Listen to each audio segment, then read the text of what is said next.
there's massive gridlock on the Accra-Kumasi highway after a fuel tanker fell on the highway. My colleague Stephen Mensah is there for us. Stephen, please tell us, are there any casualties and what's the traffic situation around the area? Rightly mentioned, I'm at the Accra-Kumasi highway.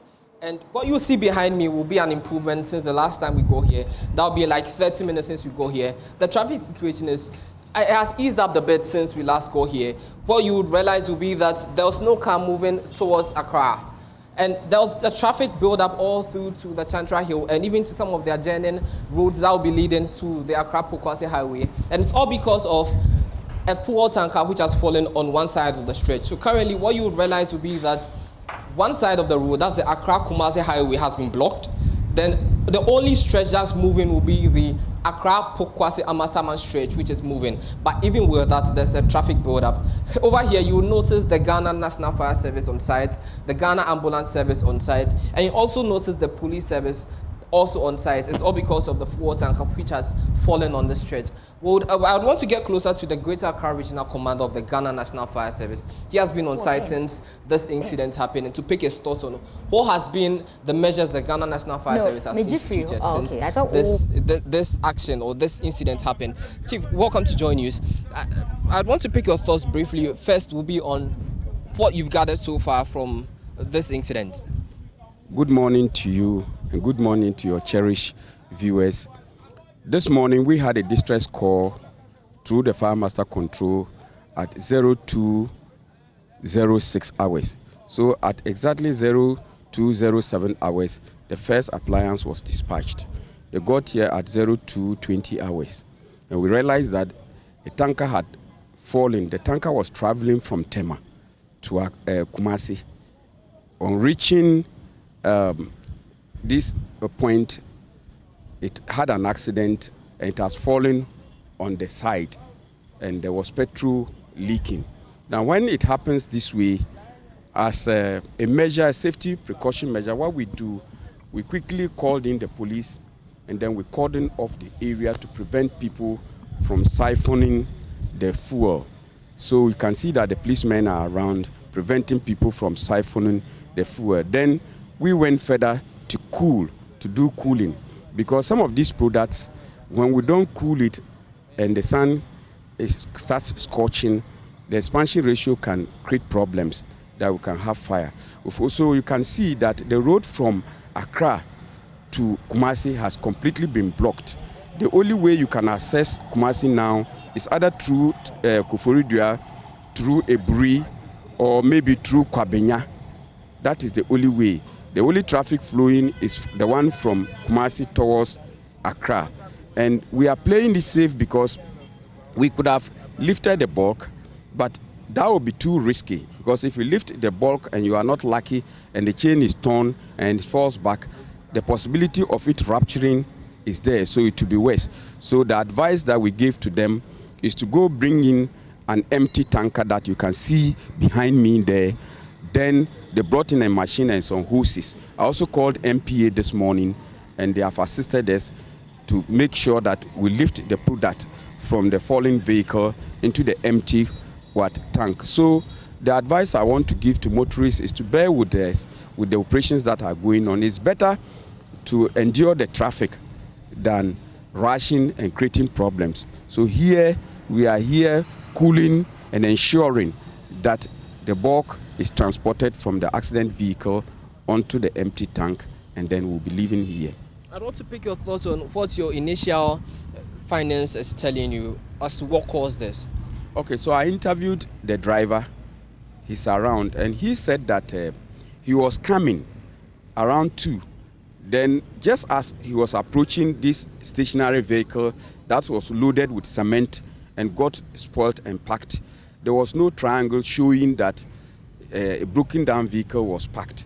So when it got there and tried to veer off to the next lane to move, it realized that there was another passenger Sprinter bus over there, so he had no choice than to bump into the stationary vehicle, and that was what led to the accident. That is the narration the driver gave me.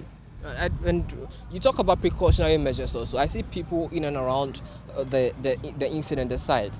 Is this not a safety hazard, given that this could spark any moment and it could cause a havoc or anything? Yeah, so in incidents management of this nature, we have the hot zone and we have the cold zone of cordon of the area. Those in the hot zone are the personnel of the fire service and those MPA people who are assisting in the evacuation of the fuel. But then the other people who are in the cold zone, we've asked police to ensure that they don't come closer. Of course, you know how some people would like to, these days everybody has turned himself to videoing and they would like to video, but we have advised the police to ensure that they don't come close. That will be a risk because nobody knows what is going to happen in a few minutes' time. Yeah. I'd want to understand also, what would be your advice to many Ghanaians? You talk about people trying to video every time such incidents happen. Is this something we should be cautionary about? No, we should discourage such things because things of this nature, when it ruptures, the explosion is going to be massive and the distance that is going to cover is going to be serious. So I will advise that in incidents of this nature, we should avoid getting closer. If you have a camera and you can stand far and zoom, that's fine. But to come closer, you want to have contact with the falling vehicle, that will not be the best. I would discourage that one. And what about the driver and his mate and all the other persons who are involved in this incident? I asked him, he says it's okay. But I can see some blood stains on his uniform that he was wearing. And I can see that he's a little bit stressed. So maybe from here he has to go to the hospital because looking at the skid marks and where the impact happened and where the car went to fall is an indication that the guy needs to go through some medical checkup, even though he's not lying down. Yeah. I want you to take us to the skid marks, where it started from and where the car is going. The skid marks started behind the police pickup. It started behind the police pickup. That is where he spotted that there was. If you go there, you can see the skid marks from there. He started screeching the brakes from there. Then when he got here, the speed was still there, so he had to crash into the stationary vehicle. The car which caused the accident is this one? This cement-loaded vehicle. This car is loaded with cement. And so if you go there, you can show the public. It hit the back of the vehicle and veered off and then started until it landed where it landed. And we see some of these things replicate in most of our roads. Is this something we should be concerned about? Given when you move from this stretch all through to La Paz, you would see some of these vehicles on sides of the road. And I think that we need to advise that anytime your vehicle is broken down, it shouldn't allow it to be there for a long time. Look at the inconvenience. The person parked, went to sleep. Look at the inconvenience it's creating to people. It's that bad. It's too bad. So either we insist that, of course, that's how the law, what the law says, but you know, people will not follow. They should have put in a triangle to show an indication that there's a broken down vehicle, or the company that owns the vehicle, as soon as this happens, should go in for a recovery truck to come and pick it away. Look at the hazard it has caused, and look at the traffic that it has caused. People who are commuters are being inconvenienced, all because of somebody's negligence. So I think from here, the police have to take the driver of the stationary vehicle on, because it is his parking that has caused all that has happened. All right. Are you looking to pick this car away from here, and also the fuel tanker also? Yeah, as for the fuel tanker, until we are able to lift it from the ground, we, the Ghana National Fire Service, we are not leaving here, because we must ensure that the petrol is evacuated from the fallen vehicle into the empty tanker. Then we can now supervise the lifting, because lifting too is also another thing altogether. Lifting, that is when there will be scratches on the ground and so on and so forth, and there is spillage on the ground there. So the possibility of lifting and fire is there. So when they are about lifting, we'll be foaming the vehicle as the lifting goes on. All right. And what's the progress of work currently? At the moment, the first pump that was brought was not able to do the job properly. So they had to go back to Tema. And then they came back with another pump. And as we speak, they've started siphoning from the one that is lying down into the stationary vehicle. Well, from what you've observed, we've seen one car bent already. Is this something? Coincidentally, that fire happened yesterday, and it is independent of what has happened. Just a few meters away from the spot, yesterday there was a fire outbreak. That car caught fire. They called the fire service, and then our men came from Amasaman to extinguish this fire. Just a few meters from that place, this one too has fallen this morning. So I don't know about this coincidence, but because the accidents are not the same. This one happened many hours before this one too. So they are not related, but it has happened at the same spot. Right. Thank you so much. So Poma, that's the Greater Accra Regional Commander for the Ghana National Fire Service, and he has been explaining to us what has caused this massive gridlock on the Accra-Kumasi highway. He has also been talking to us about what the Ghana National Fire Service will be doing. Right about now, I have some of the residents who live close by to this incident, and I'll be picking his thoughts on what caused this incident. Chief, what's your hand? Then is here. Anajo tise 131 no. Tise car bi bo at once break. Na de ye rush by no ne hu se cement car bi trailer asai atu akwan no so. Na sometimes na Kumasi sprinter bi enu so ba.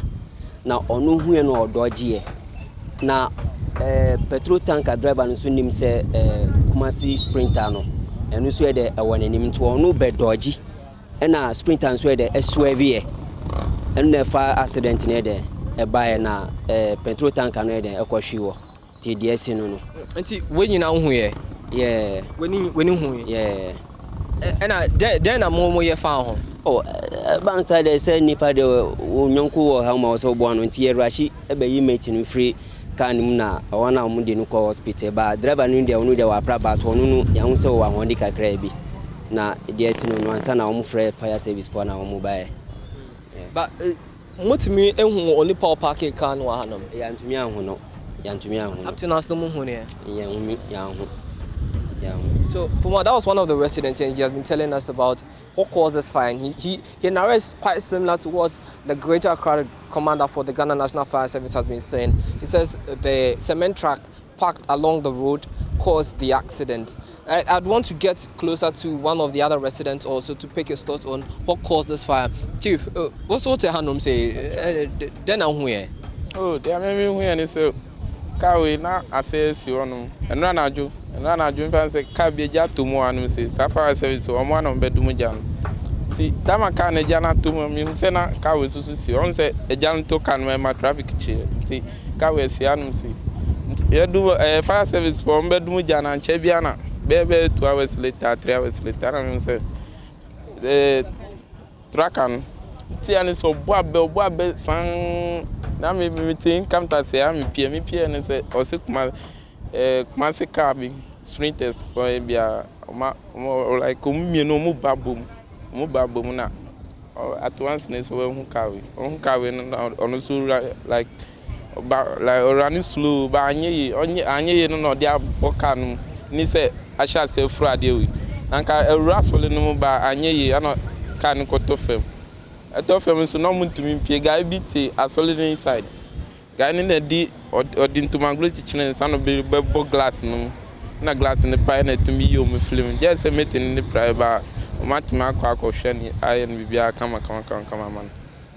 So Puma, that was one of the other residents also. He has been talking to us about how the accident happened, and he has been narrating the incidents prior to the fire incident. Prior to the fuel tanker falling, he tells us about a car which caught fire earlier before this fuel tanker caught fire, and before this fuel tanker fell down. I beg your pardon. And he has been telling us about how the residents over here made sure that the mate and his driver were evacuated from the fuel tanker. Currently, would notice that there's the fuel tanker down on the road, and they're trying to siphon the fuel from the fuel tanker into an empty fuel tanker from this side. Well, this is what we can report currently, but what you notice will be that the traffic is flowing steadily on the stretch also. All right, Stephen Mensah, thank you so much, our man on the ground, reporting that the traffic on the Accra-Kumasi highway has eased and the fire service has cordoned off the area and ensuring that there's free flow of traffic.